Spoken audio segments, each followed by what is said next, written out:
suelen contar que aún con los ojos cerrados de repente sienten como si hubiera un fogonazo de luz, como si de repente se encendiera una luz, porque realmente la persona conecta con la luz verdaderamente, ¿no? en ese lugar. Así, el número 3 es un número que va a estar muy presente en las construcciones de las pirámides. Y veremos esto de dónde viene. ¿Por qué es así? Viene porque resulta que los egipcios identificaban todo este proceso con la figura de Osiris.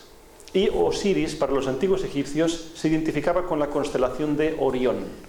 La constelación de Orión es muy fácil de descubrir en el cielo porque es muy grande y además está situada hacia el sur. La podemos ver perfectamente en nuestras latitudes en la época invernal.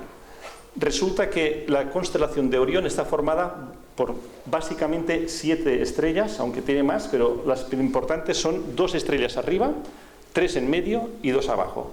Las 3 estrellas del medio, conocidas en astronomía con el nombre de los 3 Reyes Magos o el cinturón de Orión, están colocadas de tal manera que si uno sigue una línea imaginaria, a través de ellas, hacia la izquierda, se encuentra con una estrella muy brillante en el cielo. No es otra que Sirio, la estrella Sirio, que hoy es conocida con el nombre de El Can Mayor. Para los antiguos egipcios, Orión se identificaba con Osiris y Sirio se identificaba con Isis. Por esa razón, en la Gran Pirámide de Keops hay un corredor, esto lo empezó a estudiar un arqueólogo simbolista alemán llamado Schwaller de Lubitsch, que descubrió que los corredores de la Gran Pirámide estaban orientados a unas constelaciones muy precisas. Por una parte, desde la Cámara del Rey salía un corredor que se dirigía directamente a la constelación de Orión y a la constelación de Can Mayor, con la estrella Sirio. Por el otro lado, había otro corredor que se dirigía a la Osa Menor, al Polo Norte. En realidad no es así exactamente. Se dirigía en la época de los egipcios, el Polo Norte no estaba en la Osa Menor, estaba en lo que hoy conocemos como constelación del Dragón, con una estrella que conocemos con el nombre de la estrella Tubán. Esa estrella era dibujada por los antiguos egipcios como una especie de monstruo, como un hipopótamo. Por eso consideraban de que en esta dirección teníamos el sur, en la otra dirección teníamos el norte. En el sur, los arqueólogos dicen, en el sur está lógicamente la luz. Siempre miramos al sol cuando miramos al sur, ¿sí? Cuando miramos al norte, pues lo que tenemos es oscuridad, tenemos frío. Por eso decían, tiene el alma que ser capaz de encontrar el camino hacia la luz, hacia Orión, y tratar de evitar ir hacia la oscuridad. Entonces observamos, hay algunos estudios también que se han hecho, hay una ciencia que se llama arqueoastronomía, no sé si habéis oído hablar de ella. La arqueoastronomía es un estudio que trata de encontrar las relaciones entre determinados monumentos y construcciones y las estrellas correspondientes en el cielo. Según esos estudios, se ha podido evidenciar que la construcción del complejo de Giza, formado por las grandes pirámides de Keops, Kefren y Micerinos, formando una especie de línea continua, una línea recta, corresponde exactamente a la forma del cinturón de Orión, es decir, lo que sería la conexión con el dios Osiris. Aquí en el lo podemos ver bien, es decir, que forman la misma línea que tendríamos en la constelación de Orión. Esto no solamente es así, sino que si nosotros seguimos el recorrido por la Vía Láctea, observamos de que hay otras pirámides que también encajarían dentro de esta relación con las estrellas. Antes hemos citado la pirámide roja de Dashur. La pirámide roja de Dashur curiosamente coincide con una estrella que es la estrella Aldebarán de la constelación de Tauro. Resulta que Aldebarán es una estrella roja y tenemos la pirámide roja. Es una también nueva coincidencia. Así representa de que, según los estudios de la arqueoastronomía, todo el recorrido del Nilo es en realidad el recorrido de la Vía Láctea. Pero este recorrido de la Vía Láctea va en el sentido de que el río procede del sur, como hemos visto antes. ¿Sí? ¿Qué es lo que hay en el sur? Hemos dicho la constelación de Orión. Para los egipcios, Osiris, la vida, la resurrección. ¿Qué es lo que ocurre? Cuando los egipcios miraban hacia de dónde venía el río, ellos decían, claro, la vida viene a través del agua, viene a través del río Nilo. No sabemos de dónde viene, porque en esa época no se sabía de dónde nacía el Nilo. Se hicieron muchas expediciones y jamás se descubrió el origen del Nilo. Era un misterio. La cuestión es de que el agua llegaba, efectivamente, desde las montañas, llegaba desde el sur, desde el Alto Egipto. Pero cuando los egipcios miraban al Alto Egipto, ¿qué es lo que veían? Veían a Orión. Por eso fue muy fácil la identificación del origen de la vida con Orión y con Isis y Osiris. De hecho, cuando nosotros vamos en el crucero por el río Nilo, alguna persona que hay aquí que estuvo con nosotros en diciembre pasado, que veo que se sonríe, lo vimos.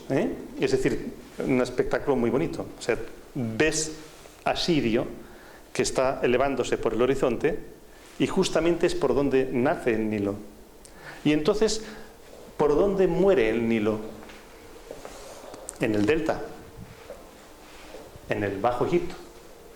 Y entonces, claro, es cuando nosotros miramos desde el río Nilo, miramos hacia el Mediterráneo, ahí el río muere, porque es donde desemboca. Y donde muere el río es aquí. Estamos mirando en realidad al Polo Norte. Por tanto, claro, es como si cuando veamos por el Nilo nos dirigimos hacia el sur o nos dirigimos hacia el Polo Norte. En el Polo Norte está la muerte, evidentemente, porque ahí el río muere. Entonces, claro, todo lo que es la mitología egipcia está estrechamente relacionada con el río Nilo. No se podría entender a Egipto sin entender el Nilo, ¿no? Y todo se mueve a través del río. Pero al mismo tiempo, también todos lo que son los dioses egipcios no se podrían entender sin esta idea principal. Cuando hablamos de dioses egipcios, a los antiguos egipcios los llamaban Néter o Neteru. Los Néters, cuando hablamos de Isis, Osiris, Maat, Horus, Tot, etcétera, etcétera, realmente los arqueólogos piensan que los egipcios adoraban a muchos dioses, eran politeístas. Sin embargo, esto no es cierto. Los egipcios adoraban a un solo dios, lo que pasa es que se manifestaba a través de muchas formas. Y esto también está presente dentro de la cábala hebrea, porque los cabalistas dicen hay 10 nombres de Dios en los sefirot o esferas del árbol de la vida, pero realmente Dios es uno solo. Lo que ocurre es que se manifiesta de varias formas distintas. Y los egipcios también afirmaban lo mismo. Hay un solo Dios, pero este tiene muchas formas de manifestarse. Por eso a veces es difícil determinar de qué divinidad se trata cuando tú estás viendo una imagen, porque se confunden. A veces tú ves imágenes de Isis que tiene el típico trono encima de su cabeza, y otras veces te encuentras que Isis tiene alas. Y otras veces te encuentras que Isis tiene unos cuernos de vaca sobre su cabeza y sigue siendo Isis, en cambio tiene varias formas. Con Horus pasa lo mismo.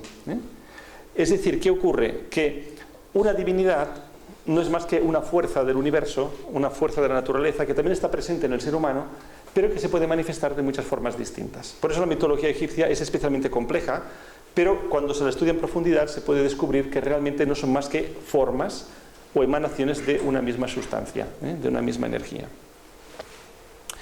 Bueno, volviendo de nuevo al mapa de Egipto, empezaremos a explicar un poco determinados lugares de Egipto que son interesantes de ver y que iremos nosotros observando en ese recorrido que vamos a hacer el próximo diciembre.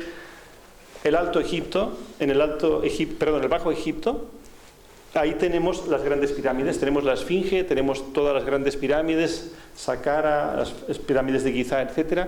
Tenemos el sur, el Alto Egipto, donde tenemos la mayoría de templos. Tenemos Karnak, Luxor, Dendera, tenemos Abu Simbel, en fin, la gran mayoría de templos. Y luego tenemos el centro, que nosotros visitaremos realmente norte, sur y centro. En el centro está Tel el Amarna y Hermópolis especialmente. Tel el Amarna, la ciudad que hizo construir el faraón Akenatón, y Hermópolis, que era la ciudad de Hermes, del dios Tot. Los griegos lo llamaron Hermópolis en relación con Hermes. Ellos tradujeron el nombre de Tot por Hermes.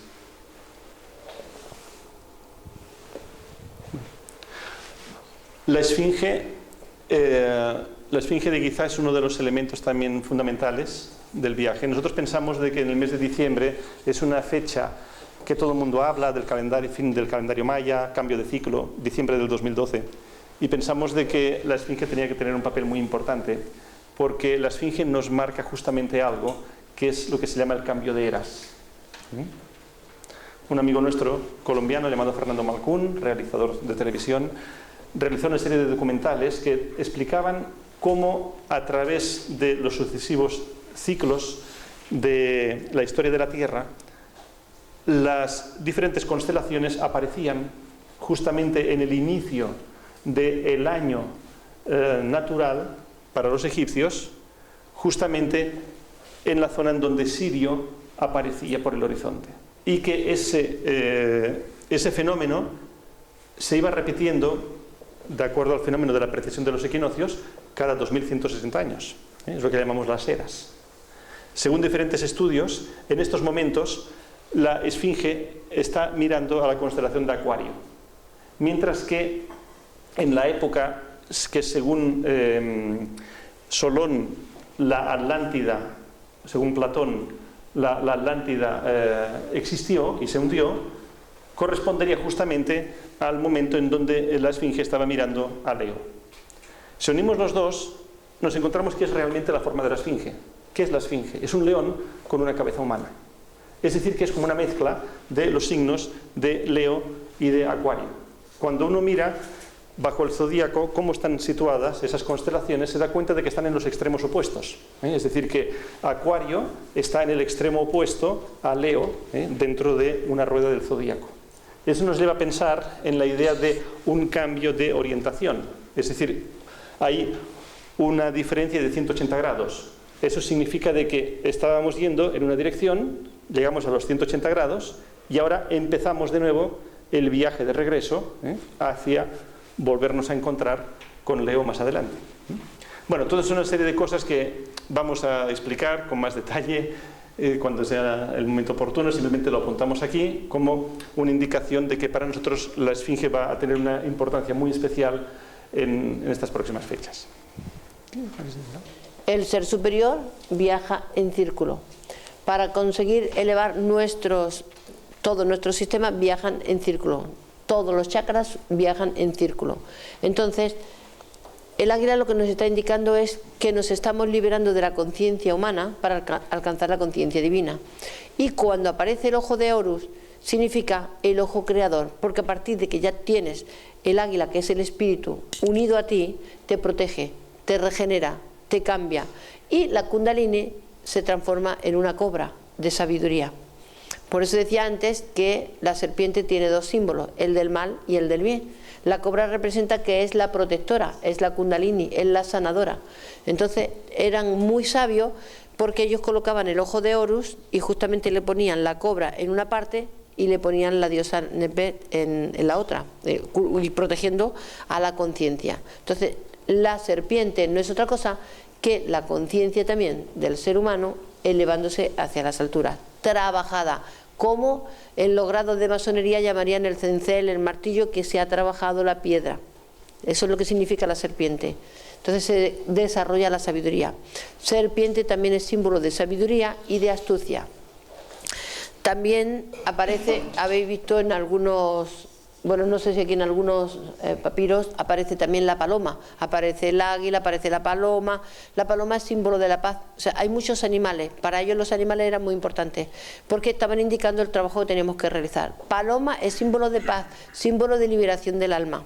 El olivo es símbolo de purificación, y por eso se dice que hay que ser manso como la paloma y astuto como la serpiente, porque la serpiente representa poder estar atentos a nuestros actos, estar siempre las 24 horas del día pendiente de cómo pensamos, de cómo sentimos y de cómo actuamos. Es alcanzar el conocimiento y el dominio con la conciencia despierta de Horus. Horus es la conciencia despierta. Y la Isis no es nada más que alcanzar la sabiduría, la pistisofía, la filosofía y la sabiduría perdida. Por lo tanto, ella es la madre. La madre es Isis y el padre es Horus. Osiris. Y el hijo es Horus. Osiris representa cuando tú descubres a tu ser superior, cuando tú descubres a tu espíritu representa de que has alcanzado un máximo de conocimiento de inmortalidad. Es yo soy la resurrección.